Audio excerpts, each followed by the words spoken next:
आप सबको जय मसीह की बहुत बहुत धन्यवाद।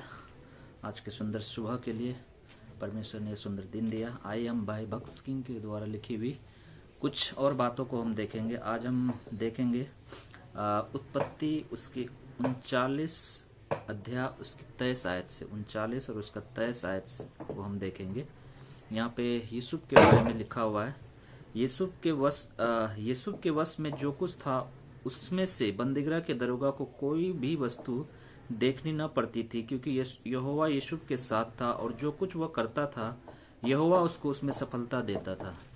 हम यूसुफ के बारे में सब जानते हैं किस प्रकार यूसुफ के भाइयों ने यूसुफ को बेच दिया था और वो पोतीफर के घर में पहुंचाया गया। वहां पर उसे एक नौकर के तौर पर रहना पड़ा। फिर उसकी पोतीफर की पत्नी ने उस पर आरोप लगाया और झूठा आरोप में उसे बंदीगृह में बंद कर दिया गया और वो कोई गलती नहीं की थी, फिर भी वो सजा काट रहा था। और वहाँ पे परमेश्वर ने दरोगा को उनके ऊपर दयावंत किया और दरोगा ने दया दिखाई और अपना पद उनको दिया और वो दरोगा का काम संभालता था और परमेश्वर ने वहाँ भी उनको सफलता दी, वहाँ भी उनको आशीष दी।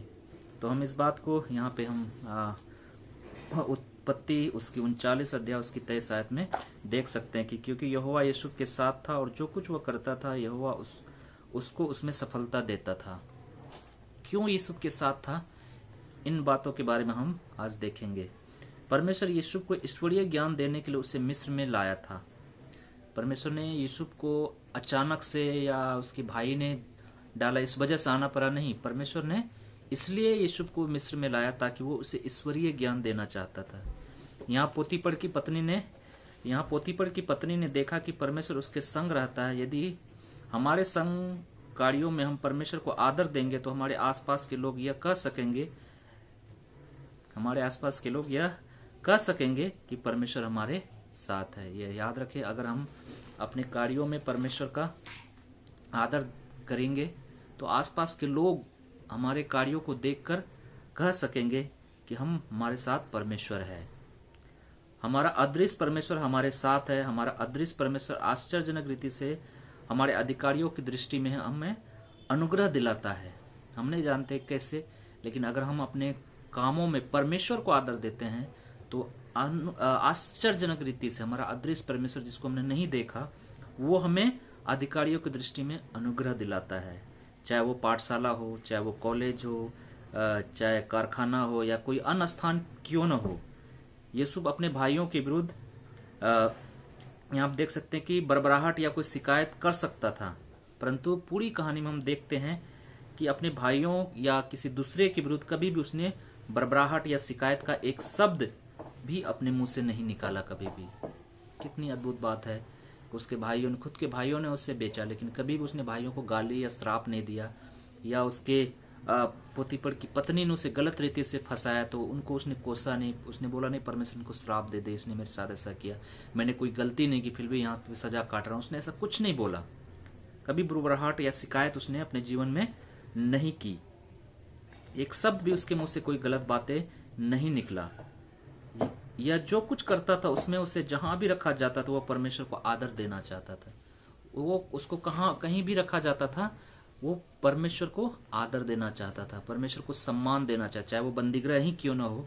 वहां पे भी वो परमेश्वर को उसका वहां पे रखने के लिए परमेश्वर को उसने धन्यवाद दिया, परमेश्वर को आदर दिया। कम से कम हमें उस पाप में पड़ने से तुमने मुझे बचाया। जब परमेश्वर ने उसे पोतीफर के घर में आशीष दी तो पोतीफर ने उसकी सराहना की होगी, पर यूसुफ ने इन सब में कभी भी घमंड नहीं किया, क्योंकि वो जानता था उसको जय दिलाने वाला परमेश्वर था। पोतीफर घर में उसे सम्मान मिला, उसको सराहना मिली, लेकिन उनका श्रेय खुद अपने आप को कभी उसने नहीं दिया। सारा श्रेय उसने परमेश्वर को दिया और उन बातों में उसने कभी घमंड नहीं किया कि मैं अच्छे काम करता हूँ और मेरी प्रशंसा हो रही है, मेरी बड़ाई नहीं। वो उस बातों में भी परमेश्वर का आदर देता था। वो कभी इन बातों के लिए घमंड नहीं करता, क्योंकि उनको पता था ये जो मैं हूँ अपनी वजह से नहीं बल्कि खुदा की वजह से हूँ, इसलिए वो कभी घमंड नहीं करता था। तो यहाँ पे हम देख सकते हैं इन बातों को। तो यहाँ पे वो जो कुछ करता था उन सब में वो स्वयं को मान नहीं देता था। एक अपरिचित व्यक्ति की तरह वो पोतीफर के घर में आया, फिर उसने वो उस पर पूरा भरोसा किया और कर्मानुसार सारे दायित्व उसके पास आ गए। पर पोतीफर ने उस पर एक अन्य जाति व्यक्ति पर भरोसा किया और उसने सारा दायित्व यीशु को दे दिया, एक अपरिचित व्यक्ति को दे दिया। ये कैसे संभव हुआ? क्योंकि खुदा उनके साथ था। खुदा उनके साथ क्यों था? क्योंकि वो खुदा को आदर देता था। वो जो कुछ करता था उनमें वो घमंड नहीं करता था, क्योंकि वो सब चीज़ों का श्रेय खुदा को देता था, क्योंकि खुदा ने उन सब चीज़ों को दिया है। इसलिए हम याद रखें, अगर हम खुदा को आदर देंगे, खुदा को सम्मान देंगे, हम जो कुछ हमने सफलता हासिल की उसमें हम घमंड ना करके, बल्कि उसका श्रेय हम अगर परमेश्वर को देते रहेंगे, उसका आदर हम परमेश्वर को देते रहेंगे, तो परमेश्वर भी हमें आशीषित करेगा। परमेश्वर भी हम जहाँ काम करते हैं वहाँ के अधिकारियों को हमारे वश में कर देगा। हमारे उसका अनुग्रह की दृष्टि हम पर होगी।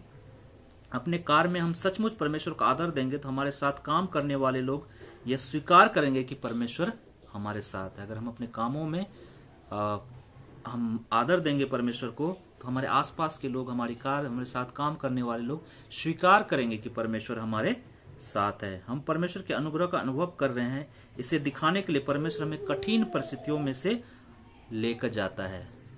कई बार हमें कठिन परिस्थितियों में इसलिए लेकर जाता है ताकि वो अपना अनुग्रह उस परिस्थितियों में हमें दिखा सके।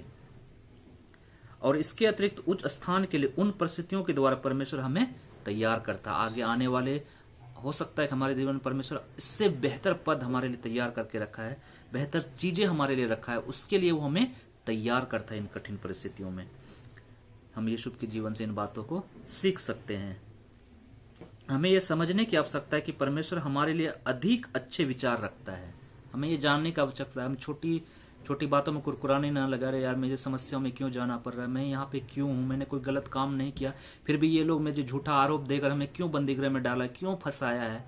हम याद रखें, ये सब चीजें परमेश्वर होने देता है ताकि आने वाले समय में जो हमें वो मुकाम परमेश्वर हमें देने वाला, वो चीजें हमें देने वाला है जिसको हम सोच भी नहीं सकते, कल्पना भी नहीं कर सकते, उसके लिए हमें परमेश्वर इन कठिन परिस्थितियों में हमें तैयार कर रहा है। यूसुफ नहीं जानता था कि ये एक बंदीगृह में रखने की वजह यह है कि परमेश्वर हमें मिस्र का अधिकारी बनाना चाहता था। यूसुफ को पता नहीं था, लेकिन यूसुफ ने वहां पे भी परमेश्वर को आदर दिया, सम्मान दिया, बुरबुराया नहीं, कुरकुराया नहीं, घमंड नहीं किया, बल्कि परमेश्वर को धन्यवाद दिया, परमेश्वर को आदर दिया। तो हम भी परमेश्वर को अपने कार्यों में आदर देंगे तो परमेश्वर हमें बहुतायत से हमें इस्तेमाल करेगा। तो परमेश्वर हमारे लिए अधिक अच्छे विचार रखता है, इस बात को हम जानना चाहिए। हम कठिन परिस्थितियों में गुजरे, लेकिन याद रखें हम उस परिस्थिति में परमेश्वर हमारे लिए अच्छे विचार को रखता है। और लिखा है कि केवल उसके अधीन होकर उस पर भरोसा रखने की इच्छा हमें रखनी चाहिए। हम जैसा भी परिस्थिति में वो जाने बोले, जिस परिस्थिति में है हम उसके अधीन रहकर उस पर भरोसा रखने की हमें इच्छा रखनी चाहिए। हम अपनी बुद्धि, अपनी समझ से वहां से निकलने की कोशिश न करें जब तक परमेश्वर हमें उस समस्याओं में से ना निकाले। परमेश्वर के तरीकों से हम निकलना सीखें। परमेश्वर इन वचनों के द्वारा आशीष दे। परमेश्वर हमें भी यीशु की तरह अपने कार्यों में परमेश्वर का आदर देना सिखाएं और परमेश्वर भरोसा रखना सिखाएं, ताकि वो हमारे लिए बेहतर आगे हमारे जीवन में कर सके। बहुत बहुत धन्यवाद।